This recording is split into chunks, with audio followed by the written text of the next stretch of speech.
housekeeping that we went through this morning. You guys, I hope you're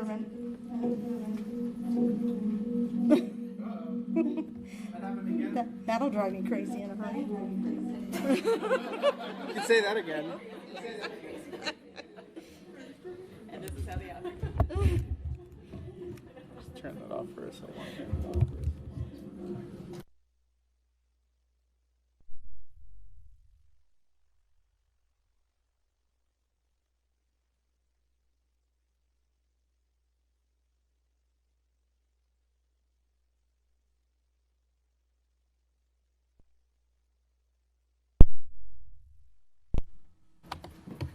It's bad enough I have to listen to myself.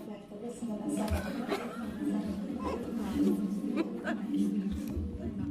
moving away from that thing. Okay, so again, I'm Kim Smith. I'm with the Space.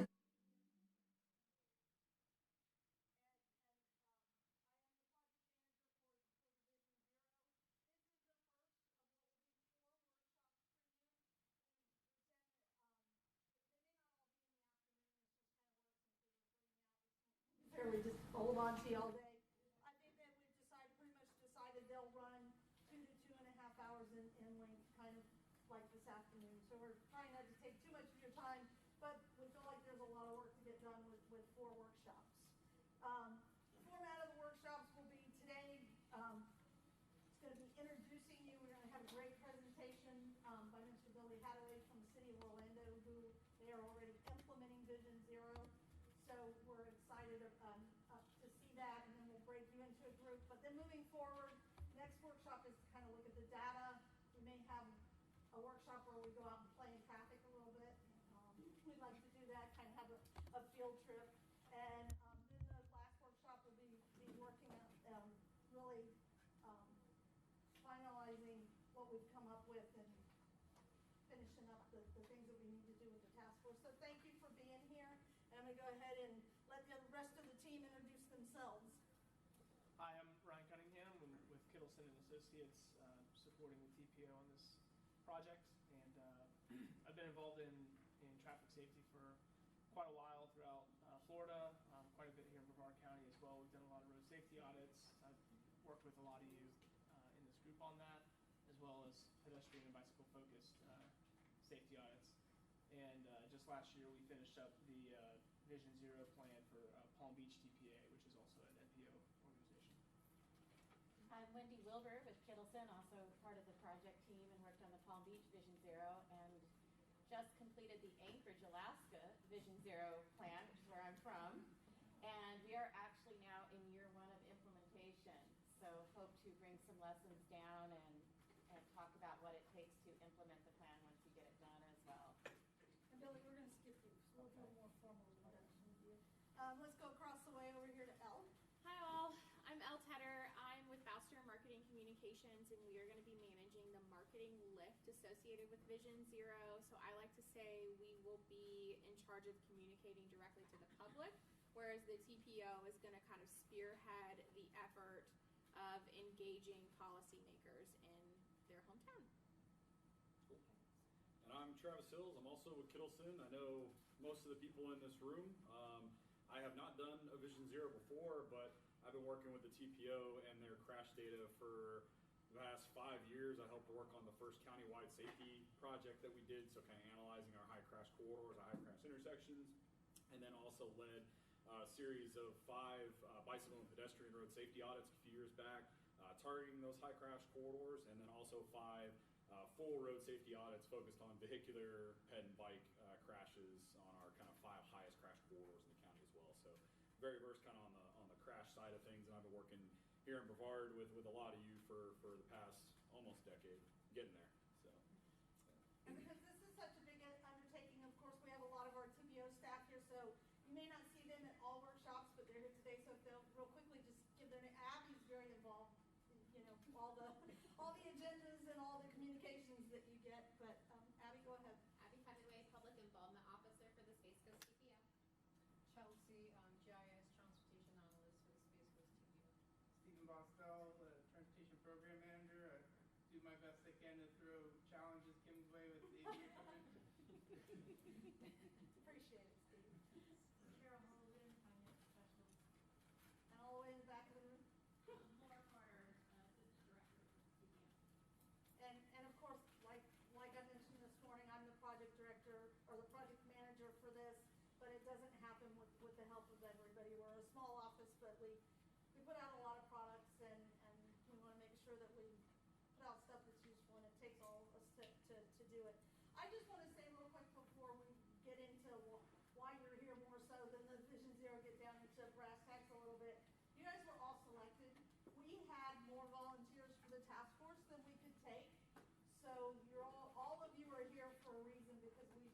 really bring something to this team. There's a lot of different disciplines here, a lot of, and law enforcement and all the different emphasis areas that we want to work in. But I do want to let you know that you were selected from a team. You know, it's not just like, oh yeah, you volunteered and we signed up. We had more people we could have put on this team that didn't make it because we didn't have enough spots. So we're going to go around the room and let everybody introduce themselves and then say a little bit about why they want to be here. Maybe that their boss told them they had to be here, but whatever the reason, we want to hear it. Go ahead, Mr. Cooper. On my back there, like Bob Cooper. I was an orthopedic surgeon in Indian Atlantic Florida. Used to ride a couple hundred miles a week. Then, unfortunately, one morning, somebody who may have been a distracted driver decided to take me out. Hit me on A1A in the 50-mile-an-hour zone down going up Sebastian Inlet Bridge. And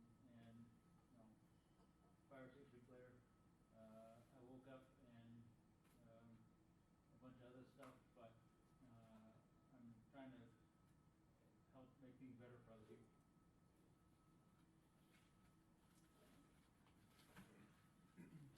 Hi, I'm Dennis Blanchard, and cyclist, and very interested in seeing the education of both motorists and cyclists be brought to a higher level.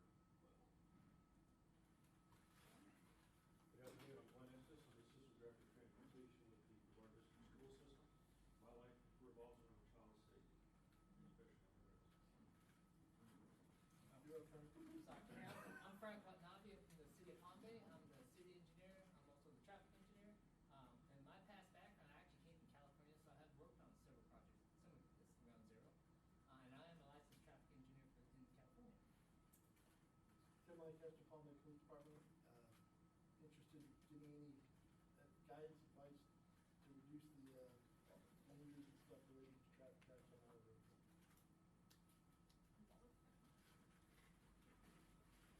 All right, good afternoon, everybody. My name is Angelica Keene. I'm with the University of Florida Extension Office. I'm their public health specialist, so it was kind of a boss told me, as well as Andy. My role is to try to make everybody healthier, more active, and with that comes a very significant point of safety. People can't be active if they don't feel safe, so this went very hand in hand. Good afternoon. My name is Chad Lincoln. I'm with the Florida Department of Transportation. I'm a bicycle and pedestrian safety program specialist. I'm in traffic operations, so I kid with people that I tell engineers where to put things. So as a city planner, I help them understand things all the way simple as ADA to more complex, like the width or the features that are may need to be out there to interface with our roadways. So it takes a huge team. Whenever somebody asks me for a product, I have to turn around and find somebody who can implement such a thing or put together a team together to do that type of project. And that's kind of what's happened with the RFPs all down A1A. Cities came out, cities requested them from us, and we had to figure out how to get them done. So. I'm Corporal Jackie George, City of Cocoa Beach, one of the traffic homicide investigators with our agency. Participate in a lot of the public events and a lot of the educational things. I'm one of the instructors there as well. So we're going to contribute to this. My name is Alan Woolwich. I'm a community planner with Brevard County Housing and Human Services. Our department primarily works with low to moderate income populations throughout the county, and we partner with the cities on projects. We do affordable housing, infrastructure, neighborhood plans, and a host of other things. But I sat on the EPAC for many years, and I'm looking forward to contribute on the equity part of the process. Good afternoon, everyone. My name is Arlen DeBlau. I am from Cape Canaveral. I'm the North Coalition Beaches CAC. I do bicycle many miles every week. Somebody mentioned a couple hundred. Well, that's about where I'm at. I live up near the new Cruise Terminal 1 up in the port up there. I'm 1,000 feet from my front door. And I bike down to Patrick and back every Monday through Friday. Sorry I couldn't be there today. I I told friends along the way not to look for me today. But I also look forward to being able to supply or give information of how we can improve, you know, the safety of both pedestrians, bicyclists, and also for the vehicles. I mean, one of the biggest things I have is these earplugs in 2 ears with drivers, bicyclists, walkers. Nobody knows who's doing what. So I hope to be able to contribute. Thank you. Randy Bethos, Supernaut. I'm the city planner of the city of Cape Canaveral, and we have some challenges. So we're the first city after you come off of 528, so we have some probably unique challenges that maybe some others don't, but as we all know, A1A divides a lot of our cities, and we're just trying to find that middle ground, kind of like what Arlen said, between cars and then pedestrian activity. Good afternoon, everyone. Terry Jordan, the planner of Space Coast Area Transit. And of course, our passengers are some of the most vulnerable users of the system because everyone starts as a pedestrian or a bicyclist before getting to transit. So my reason for being here is to learn as much as I can give input on how we can make our roadways safer for not just our passengers in general, but everyone that's out there. Afternoon all. I'm Devin Swanson. I'm with Brevard County Traffic Operations. I started my career in traffic management almost 30 years ago. And back then it was cars, push, volume. And I'm glad to see that we're coming back around to all users. I grew up around Barbara Myers, bicycle Barbara, so. Hi, Tommy, I'm with the Sheriff's Office. I'm an avid motorcycling and bicyclist myself. I don't ride as many miles as these guys. I do about 60 a week. Because I split it and do the other 60 on my Harley. But the second thing is, I'm a midnight watch commander for the Sheriff's Department, which basically means after the sun goes down and the staff goes home, I'm the head guy in the whole, in the entire county. So the reason I bring that up is all the crashes that are happening in the county, not in the cities, are coming across my screen, and all the fatalities during my shift, I'm getting a phone call on because I have to make a phone call. So they are quite frequent. Obviously, reducing those is the goal here.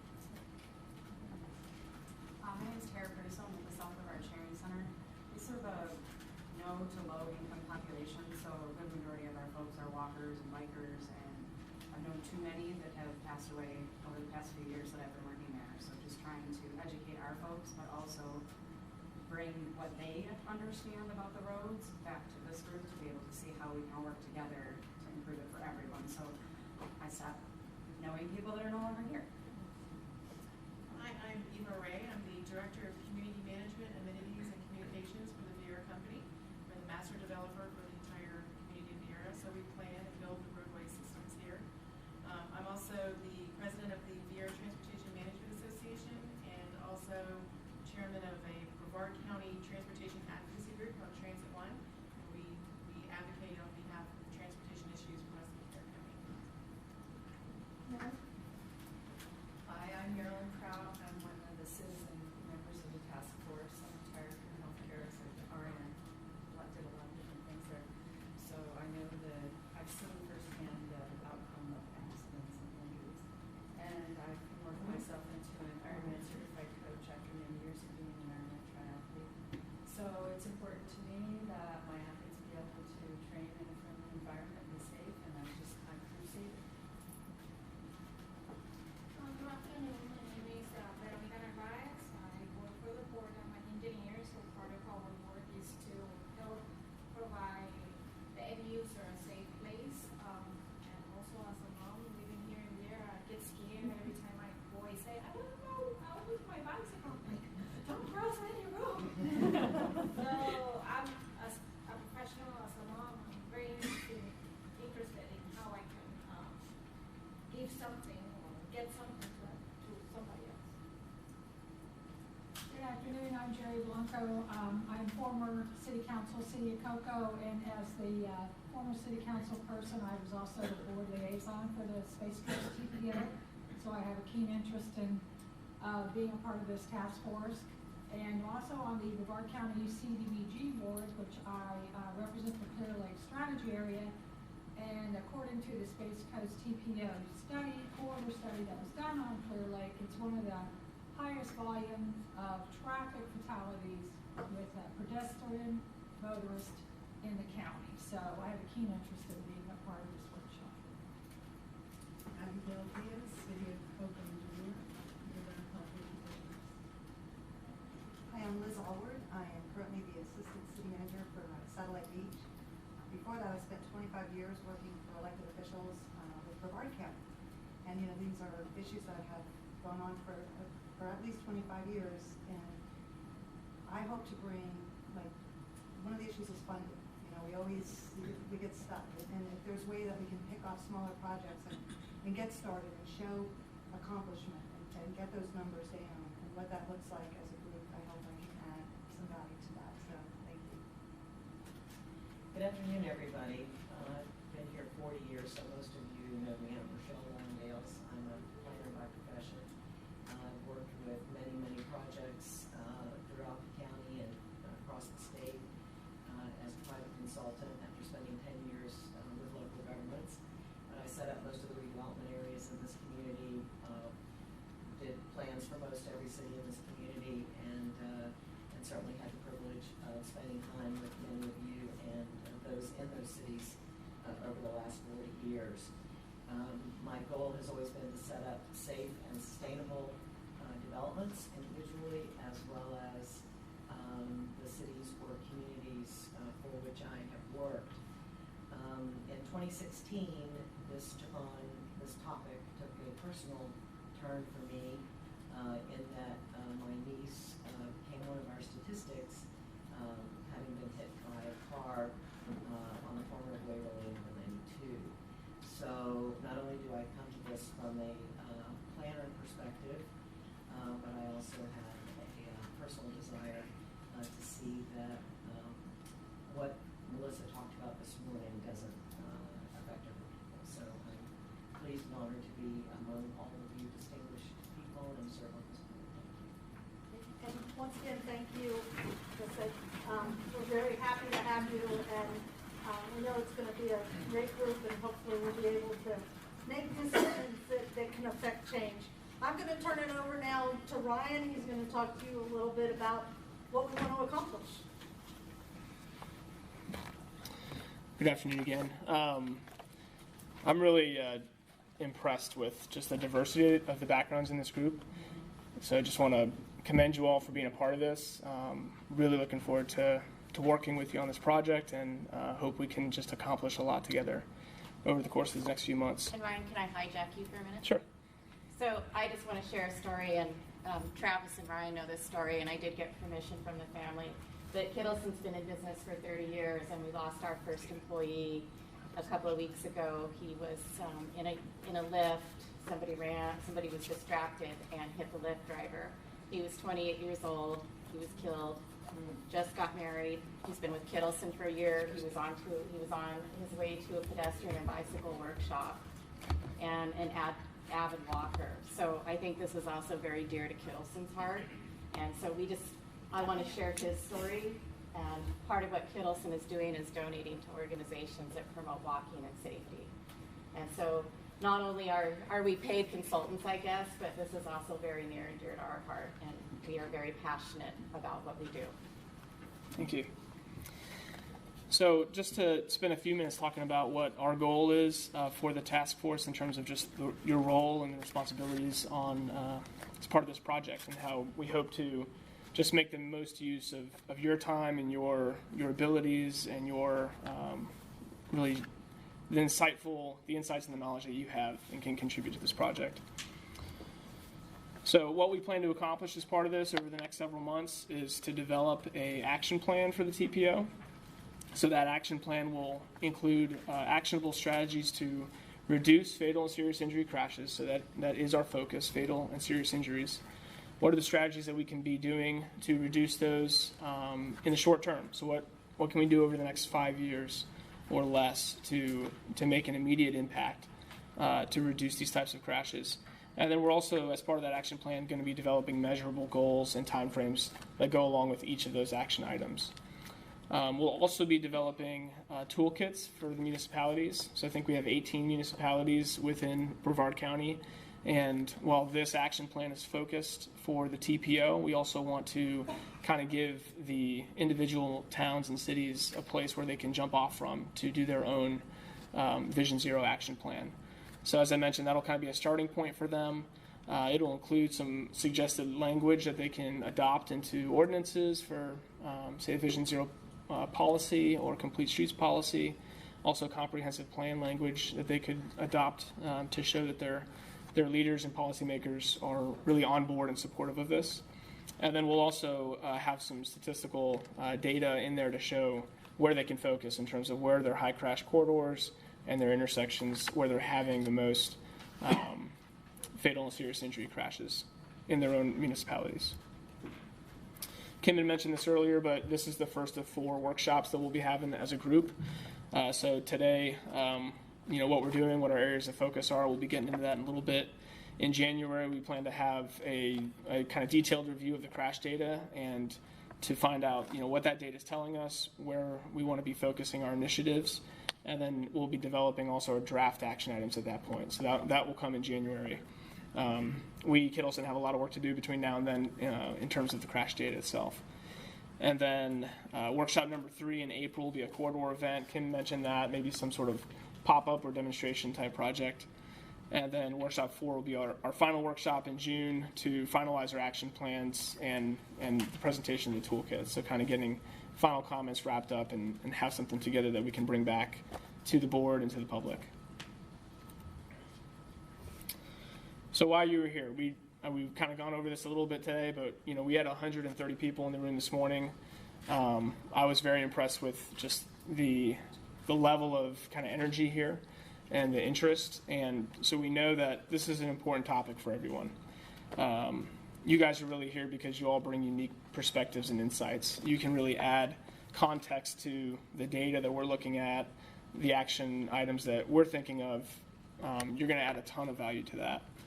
And then also to inspire the municipality toolkit. So each of you are from, live in or work in different parts of the county.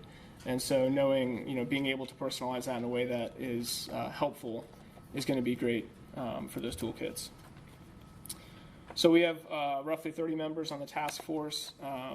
As you all went through, you heard there's just a lot of diversity and different backgrounds. And so we look forward to taking advantage of that in every way that we can.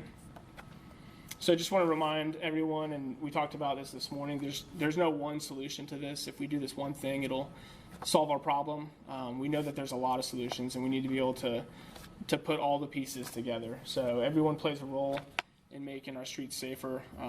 This will include community level changes and partnerships with public health, planners, Parks and Rec, public works departments, traffic engineers, social service agencies, nonprofits. So we've got a lot of work to do and a lot of partnerships to make. Finally, we'll be breaking into these 4 groups later on this afternoon to talk about 4 different emphasis areas: equity, engineering, education, and enforcement. So these 4 E's have to be done in concert with each other. Again, there's no one solution, so we want to make sure that we're thinking about it from all those perspectives and getting the most that we can out of optimizing our strategies through that. So we'll get into specifics related to our assignments for the small groups after we hear from Mr. Billy Hadaway. So Billy, if I could just introduce you briefly. Billy is the Transportation Director for the City of Orlando and is currently running the Vision Zero program with the city. Mr. Hadaway is a former champion for both the Florida Department of Transportation's pedestrian and bicycle-focused and complete streets implementation initiatives to improve pedestrian and bicyclist safety and comfort in the state of Florida. He's held a number of leadership roles prior to the City of Orlando, including private and public sector. He was the former FDOT District 1 Secretary, FDOT Director for the Office of Design, and the State Roadway Design Engineer. So, Billy, we appreciate you coming. Thank you for being here. Let me bring your presentation up here. Thank you.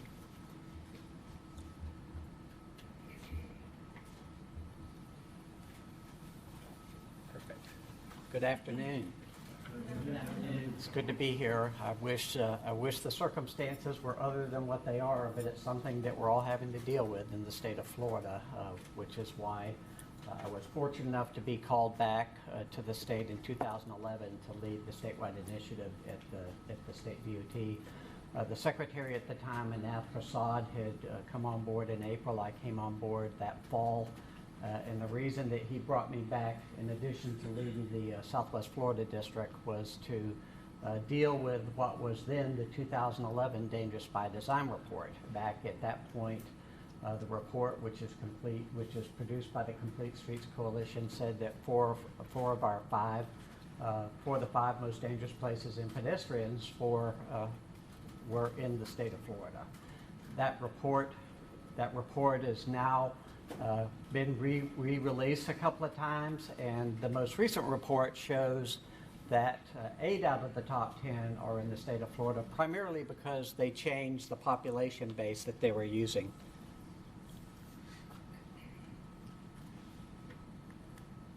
It's not working. Is this not? Oh, maybe it's not on. There we go. Helps if it's turned on. So I'm going to talk about what we're doing in the city of Orlando, but I'll talk on some other subjects as we go through the course of the presentation today. We adopted our resolution for Vision Zero in December of 2017. In April of 2018, we had our consulting firm on board to help us through the project, and we finished that. The final report was just finished up this summer, and I'll be making a presentation to our senior staff next month, and then we'll start into implementation. So we finished up our action plan. We're now going into implementation based on the action plan. We were doing things already, but you'll see why using this approach is so much more effective than the way that we've done things traditionally from a transportation perspective. At the state, primarily, how we dealt with these issues over the years is if we had a resurfacing project or a widening project, then depending on who was involved, we would look at safety and say, okay, we need to address these issues, but we were not going out and looking systemically at what the issues were and how we could best address the safety issues from a statewide standpoint. And so that's part of what we worked on. This is the latest Dangerous by Design report. The data that's in the bottom half didn't actually come out of that report. I've been tracking what's going on in the state of Florida for a long time as it relates to safety. And as you can see, in the last 5 years, we've had double-digit increases in all of the things that we don't want to see. And when you look at the travel that occurred during that time, there is no relationship between the increase in trips and the number of serious injuries and fatalities. So most of us in the industry think a lot of this is related to increased in distracted driving, unfortunately, which is something that's a behavioral issue that has to be changed by people making different choices. I won't go into a lot of this because I'm sure you'll be getting some of this, but basically we became part of the Vision Zero network when we adopted our resolution, and so we're now actively involved. It's a good resource. They have a lot of information out there to help local governments to make progress. We were the second city in the state to adopt Vision Zero network. There are now others coming on board, like the county here, Hillsborough County, and West Palm Beach. The thing that I would say the bottom line on all of this, whether you're in a state agency, a local government, or in the private sector, is it's all about leadership. If you don't have the leadership, you're not going to make the progress. And thankfully, while I was at the state for 5 years, I had 2 secretaries in a row that said, this is, we've been basically giving lip service to safety for a very long time, saying it was our #1 priority, when all of us that worked for the agency knew that getting projects designed and built was our #1 priority. And thankfully, we had 2 secretaries in a row that said, we've been saying this for years, we've got to raise the bar and make this a much higher priority. Based on my conversations with the new secretary, Kevin Tebow, safety is going to be one of his highest priorities. So I'm very encouraged about Kevin coming on board. This just kind of contrasts how things have been looked at historically as it relates to traffic safety and the approach that Vision Zero uses. And the systems approach, I think, is really a critical element of this process, as you'll see. These are the core elements. Safe roads and safe speeds are really critical. Obviously, you're not going to have corridors that are arterial systems that are going to have low speeds, but everywhere where we have more pedestrian activity like we do in downtown Orlando, or on corridors where we have transit-dependent communities, we've got to do something to address speeds at some level because of the relationship between speed and fatalities. If you get hit at 40 miles an hour or higher, you've got a 90% chance of being killed. If you get hit at 20, it's only 10%. If you get hit at only 40 miles an hour, it's still a 50-50 chance that you'll be, at 30, it's still a 50-50 chance you'll be killed. So speed is a really big ingredient, and of course, it comes into play in terms of severity in car crashes as well. So these things are things that will ultimately end up benefiting everyone. This is the mission that our task team came up with. And like you, we had task force meetings. You can see the representatives here. I won't read them to you, and this slideshow is available. We had really good participation from the county and the district, just like you have. And these were the goals that we came up with in particular. I think most of these were not much of a surprise to me. The one thing that was kind of interesting, because we had the health community and our trauma center involved, is that our emergency responders use specific routes primarily to get to the trauma center. And so one of the things that we'll be working on that I didn't really expect is to do what we can to improve access to these trauma centers so that people can get there more quickly, which of course will help save lives and hopefully reduce serious injuries. And then another big element here, I've been at the city now for 3 years, and we get a lot of calls about safety concerns, mostly from neighborhoods where there's a lot of money and really aren't legitimate safety concerns. And our communities of concern where there are legitimate safety issues, we get almost no requests to deal with safety issues. So one of the things that attracted me to the Vision Zero approach is the concerns for equity and making sure that we're dealing with the safety problems where they are, which tends to be in communities of concern or neighborhoods where you have very heavy transit-dependent communities.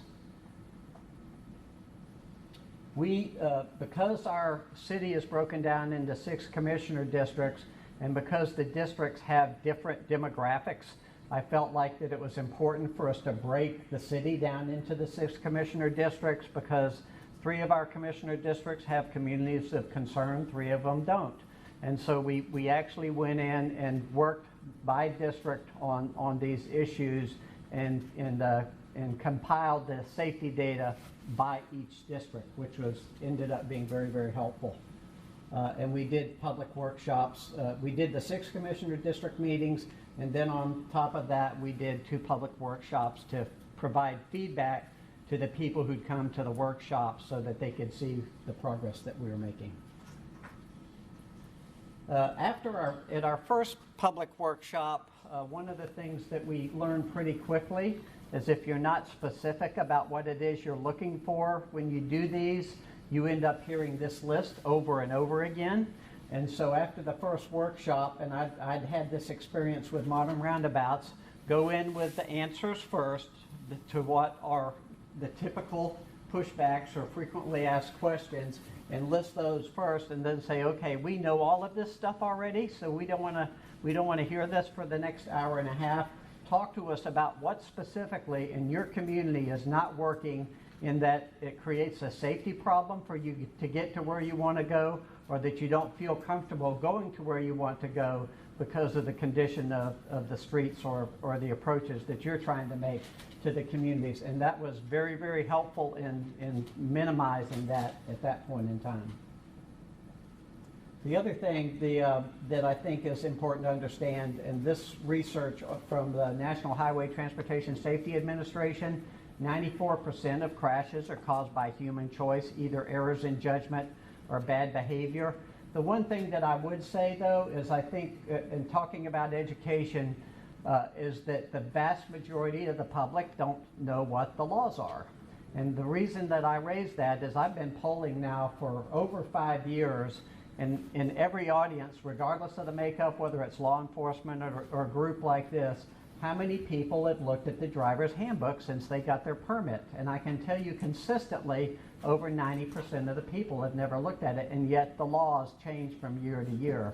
So we've got to do something on that side with highway safety and motor vehicles, which we've been working on for a few years and haven't had much luck because of the legislature, unfortunately. But it's something that we do need to address because that is definitely a missing element. This is our citywide crash data, and you can see over the course of 3 years, we had 61 fatalities and 2,800 serious injuries, combined serious injuries and fatalities. And these injuries, if you go to the Federal Highways website and look at what the definition is of a serious injury, it's a life-changing injury, so it's not something to kind of blow off. And I think when you look at the numbers, that's a big concern on top of the fatalities that we're having that many serious injuries in just 3 years. When we looked at our high injury network, again, we broke this down by district, and it helps to understand why the Vision Zero cities that have been doing this for about the last 5 years. Vision Zero's only been in the States for about 5.5 or 6 years now. It came over from Sweden. But yet, the cities that got out front on this, like New York and San Francisco and Portland, have consistently seen double-digit reductions in fatalities and serious injuries. And the reason for that, I believe now, having us defined our high injury network, is we have 3 segments of corridors. We said identify the 3 segments of corridors that have the highest crashes and have the highest fatalities and serious injuries in each of our commissioner districts, and compile those, and those will be our high injury network to start with. You can see this is District 2, Commissioner Ortiz. Cimarron is a corridor that has a lot of apartments and buildings where we have high populations of people who are transit dependent, as is Curry Ford Road. And you can see 79% of the fatalities and serious injuries in that commissioner's district are happening on 3 segments of road. Looking at the 6 districts that range from 28 to 79%. So about 80% of these roads are on the state road system, and our new district secretary, Mike Shannon, has committed to work with us to try to address these issues in the Orlando area in collaboration with us. We've already been doing a good bit. We've got a program called Best Foot Forward. It's a nonprofit, local nonprofit that focuses primarily on education and works with us to do high visibility enforcement at crosswalks. We've seen our yielding behavior go from single digits to double digits in the areas where that work has been done. And because this is a regional problem, the metro area for Orlando is the city, obviously, Orange County, Seminole County, and Osceola County. So when you look at the Dangerous by Design report, just like most of our metro areas, it's not the city where the biggest problems is, it's in the metropolitan area. Our city's about 300,000, our metro area is over 2 million. So when we started working on this, one of the things that we have the benefit of in Florida, and this is something you can request in Brevard County, is the Federal Highway Administration has been providing free safety training to the state of Florida now for 5 years. All you have to do is request the training through the DOT, and because this is a regional problem, I scheduled these 4 classes over the last year and a half and invited in Orange, Seminole, Osceola County, and district staff to take part in the training to try to have an impact at a regional level, because obviously a lot of these folks in the outlying counties come into downtown Orlando to work, and so it's important for us to deal with this in a more regional way.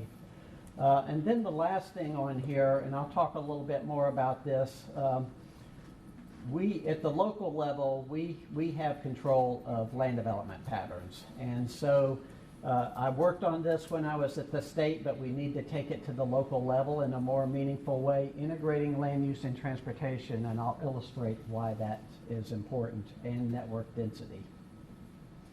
So most of us historically have seen this as a problem that the transportation agencies created and now have to fix, and we certainly have a major role in that. The challenge that we have in the state of Florida is that most of our travel demand is on the state and U.S. highways and now the interstate, and so all the travel demand is pushed to those corridors. And we certainly have a challenge. This is a young lady I took a picture of near the University of South Florida, which is a transit corridor. And because there were no sidewalks on that road at that time, she was walking her twins on the edge of the roadway. There are now sidewalks there. And I mentioned this slide before. So where do the land development patterns come in? Most of our growth in all of the Sunbelt states, including Texas and Arizona, and particularly in Florida, the vast majority of our growth took place after World War II. And what happened after World War II is that we separated land uses so that if you look at this slide, you have, for example, a cul-de-sac residential neighborhood. This might be apartment complexes, a commercial office building, and everything is cul-de-sac onto one roadway system. And the reason a lot of that happened is because the state and feds provided free funding to widen those roads, so that's where the travel demand went. Prior to World War II, which the downtown Orlando and Tampa and a number of other cities, not only did you have a mix of uses, but you also had a network of streets with smaller block sizes because everyone was dependent on walking to get to where they wanted to go. And because you had a mix of uses, and because you have a network of streets, while people will still choose to drive in this condition, especially in August in Florida, they have lots of ways to get around, and so it reduces the demand on a limited network of streets, and so the roadways can be more narrow. They can stay at 2 lanes, for example. The intersections can be smaller because you don't have 4 lanes meeting another 4-lane roadway, and then you have very large crossing distances for the pedestrians, and because the pedestrians have to get across these large intersections, then the cycle links for the signals have to be longer, and that creates delay, and people get frustrated and they start misbehaving, right? We all see this every day. And this is a good example. I could have gotten this slide from anywhere. This happens to be in Orange County, not too far east of the city. And you can see there's a green and a red square there. Those are 2 homes, the back doors of which are 70 feet apart, and yet it's a 7-mile drive from front door to front door. Now, from a land development standpoint, and these parts of this are new to me in that I learned this when I was in the private sector before I went back to the state about how land development patterns impact on safety and congestion. Consider the fact that if you're a local government and you're serving both of these neighborhoods, if you had a line break in one neighborhood, you're going to end up driving all the way around to get to the other neighborhood because there's no connections between these 2 subdivisions. It also has impacts on emergency response. It also has impacts on private delivery services like UPS and FedEx. So there's cost to all of society, including us as buyers of services or taxpayers. And so what is the cost to local government of fixing this problem? Political will. That's the only cost to local government. But because we haven't been typically informed about these kinds of challenges, we've continued to build like this for many, many decades. And the city does a lot right in what's called the traditional city. I won't say that we do much right outside of the traditional city. This is one development that was built on the old, what was the Air Force Base and then Naval Training Center in Orlando. It's about 20 years old now. The thing that I always point out, first of all, you could live in Baldwin Park and never leave the development because it has everything from a school standpoint, medical facilities, trails, all different types of lifestyles, Publix. But the point here is that you can see it's a gridded network of streets. They're not all orthogonal, they're not all 90 degrees, but there's 32 connections to the adjacent street network. Most of our developments have one, maybe two connections to the street network, which means there's only one way in and one way out. In this neighborhood, there are no signals within the community and there are no 4-lane roads because there's so much network. People can get out lots of different ways, and I go through this neighborhood all the time. In fact, I went through this morning on my bike ride, and you rarely see any backups or congestion because of the land development patterns. We have been doing a good bit. My department didn't exist 3 years ago. It was disassembled during the recession. So the first year or so that I came back, I spent putting things back together and hiring my senior staff. And we were fortunate that the first round of the Safe Streets Academy, which the Complete Streets Coalition put out, we applied for and were selected as one of the cities to take part in this. And basically what it was is doing a pilot project over a short period of time to demonstrate how you can transform a corridor fairly inexpensively to test what the long-term impacts would be. Now, we would like to have had more time, but unfortunately, because of the grant, we were constrained to a month of data collection. We would do at least 6 months on a pilot project in the future, but all of this was done with tape and paint. And what we saw here is we saw this crosswalk, which only had these pedestrian signs. We saw 89% of the people crossing the street cross at that crosswalk, and we saw over 55% yielding, and we saw a 30% reduction in speed. People drive very fast on this street, which feeds into 3 neighborhood streets within close to downtown. Now you see that we put bike lanes in. The goal was to get this down to 3 lanes. When you go beyond 2 to 3 lanes, the cautious driver no longer controls the platoon speed and people can speed past whoever's driving the speed limit. So this actually helps to keep speed down, and a road diet like this have consistently proven to reduce crashes of all types by over 40%. Edgewater Drive in Orlando, which has been in place for over 20 years, has consistently been 40% lower than it was when it was a 4-lane undivided road. We're putting in a lot of rectangular rapid flashing beacons. We've got a whole list of them that will be going in, basically getting the driver's attention in advance, well in advance of getting to the crosswalk. In all 50 states, drivers are required to yield to pedestrians, but you've got to get the driver's attention first, and getting speeds down actually helps increase yielding behavior. The faster the speed, the more difficult it is to get drivers to yield. We've got a number going on for the future. We have, you can see 2 different road diets up there. And I'll show you one here momentarily. And we're also looking at converting all of our downtown one-way streets to 2-way, both to improve access for pedestrians and bicyclists, because we got bicyclists riding the wrong way now because of the one-way streets. We have a transit system, and because those lines, one going northbound and the other one going southbound, are over 3 blocks apart, if someone comes in and is not familiar, they get off the bus, they have no clue where to go to get on the bus going back the other way. So it will help to deal with that, and it also better supports retail and restaurants than does one-way streets, and will get the speeds down through downtown. So I'll show you a couple of examples of what we're looking to do. This is what we call the North Quarter. You can see it's a 3-lane one-way street coming into downtown from the north. And this is an illustration of what it will be like when we finish doing the conversion. A turning lane, a travel lane in both directions, parking on the east side or on the right side, and then a cycle track on the west side.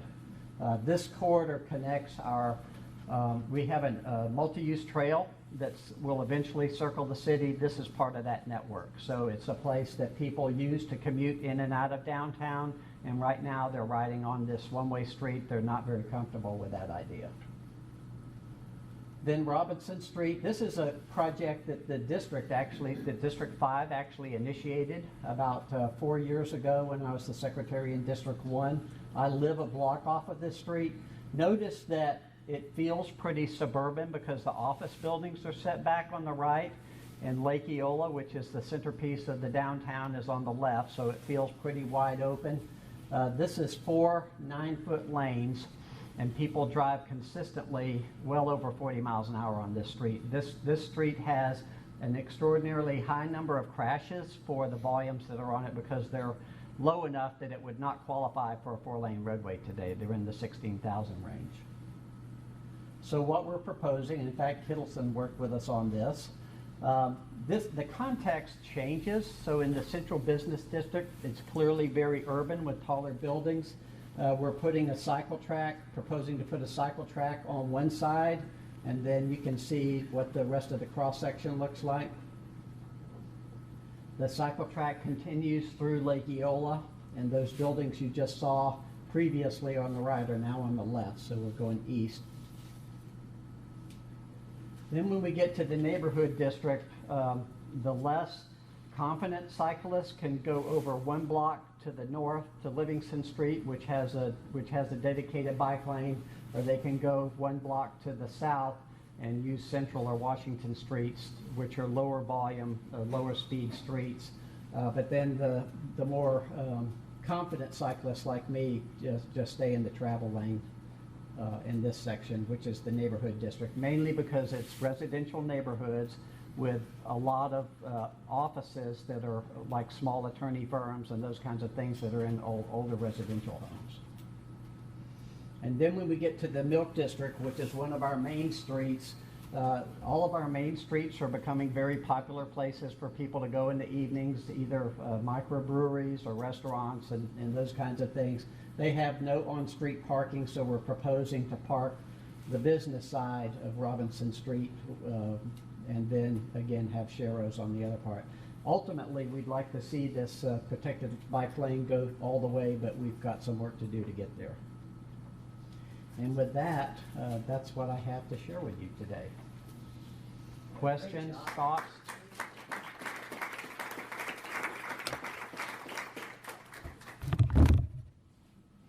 Questions? Yes, sir. Who's paying for the tree maintenance, and how is that going to work out in the long term? So the city pays for landscaping.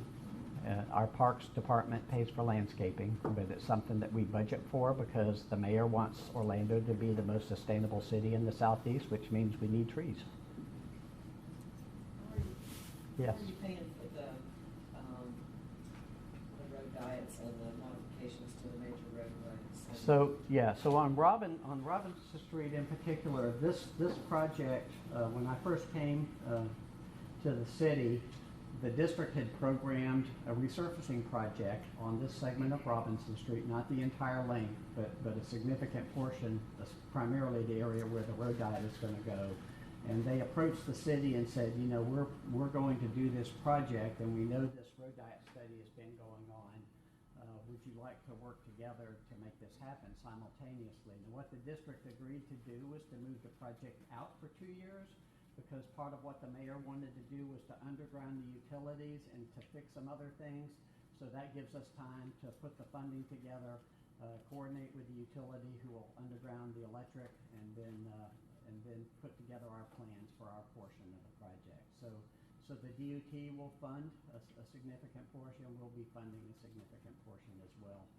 On the one-way conversions, we have not programmed those funds yet because the second step for doing the one-way pair, so we have a one-way pair, the short segment, which is the north quarter. I wanted to do the analysis on that part first because we knew the volumes were lower, and so if there was a good chance of it working, it would be a slam dunk up there. As you move further south, the volumes get heavier, so we did that one first. We see that it's going to work. And likewise, the I-4 Ultimate will be finished about the time that we are ready to do the conversions. And so what we're doing now on the next leg, which is like 2/3 of the length of the one-way pair, is doing a downtown master plan So we'll be looking at the urban design, the streetscape, parking, and then doing an economic analysis for the urban design project, and of course doing the traffic analysis as well. And we had 3 more hands in the back row. On the complete streets, do you have any hard data yet as far as the pedestrian to motorist fatality rate? I mean, are they actually being effective as they appear to be? I Oh, mean, yeah. because we have one in the city of Cocoa. Sure. So I wasn't sure if you have any hard data on that yet. Well, nationally, there's plenty of data. I mean, the data related to road diets, which is almost always ends up improving pedestrian safety as well, is pretty compelling. I mean, I could send information to you if you want, but it's a function of getting the speeds down. And so when you get the speeds down, it reduces the potential for serious injuries and fatalities. Yeah, so I've seen a beautiful job on the engineering and you addressed the equity. How did your plan address these other 2 emphasis groups of enforcement and education? So those are good questions. So when we go into implement the projects, we will do the education in those corridors where we have issues. And there's what we're going to do. The state, when I was there, our program manager, Trina McPherson, that I worked with for 5 years, she and the folks that supported that program put together educational pamphlets for pedestrians, motorists, rectangular rapid flashing beacons, hawks, every traffic device that supports safety, and also about what are safe behaviors for pedestrians. As PDFs, or you can actually request that they send you hard copies. We're using all that material. We're not going to produce new material for the city. We're just going to use all that information. They have public safety announcements. We're going to just steal those public safety announcements. So that will help with the education. We have challenges with our traffic division, like most police and sheriff's departments. My understanding was in the early 90s, we had 20 people in the traffic division for what was less than 100 square miles then. When I came on board 3 years ago, we had 12. Because of the legislative mandate for resource officers to be in every school, we're down to 7. 7 officers for 24/7, you know.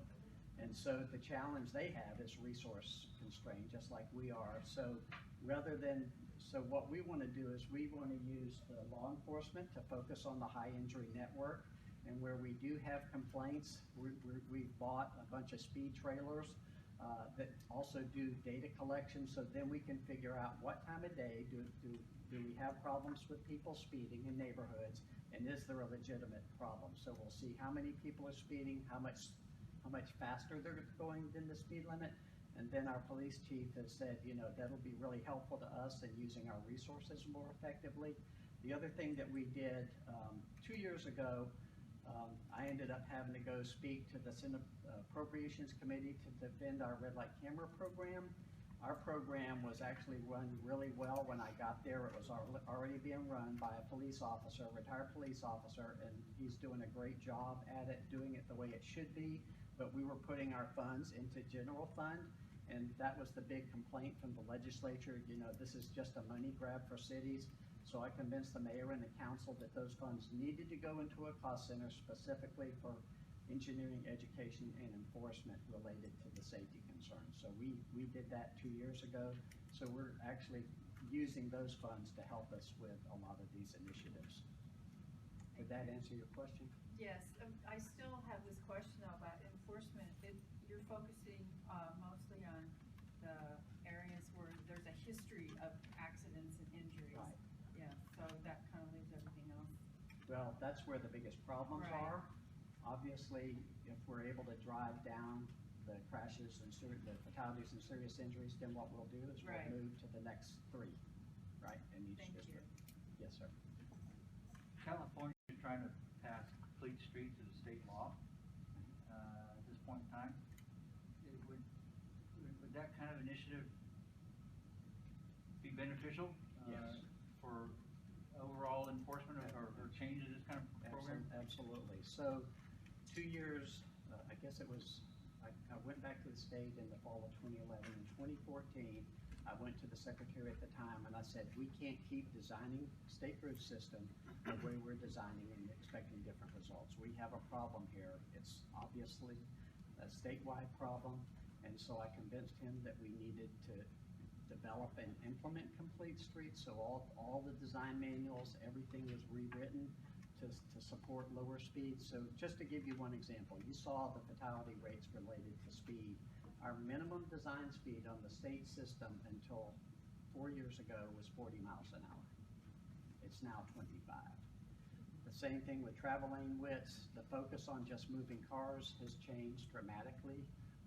Every district is different. Some districts are further along than others, but the drive is still there, and I believe Secretary Tebow will continue to force that. So where local governments typically had problems with the state doing things differently, the tools are there now so that the state can do the right thing as long as the local governments support the change. Not every county is on board either.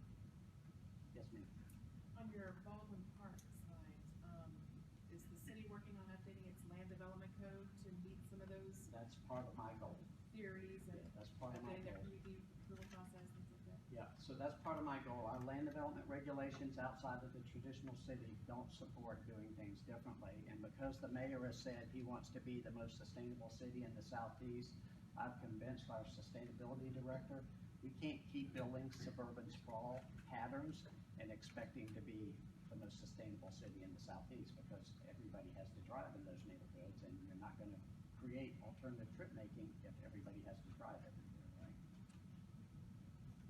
That's on my list for next year.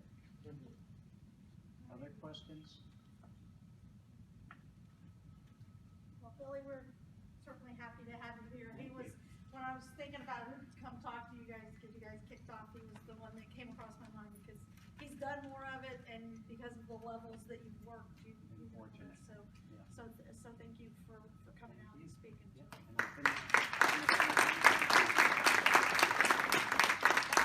We're going to give you just a little break, about 10-15 minutes. There's still water in the kitchen. There's still donuts in the kitchen. So if feel free and come back at, all these clocks are wrong. So look at what time, every time your watch says, and be back in 10 minutes. I have 2:05, so. And I will. I plan on leaving shortly thereafter. Got a budget meeting to get back to.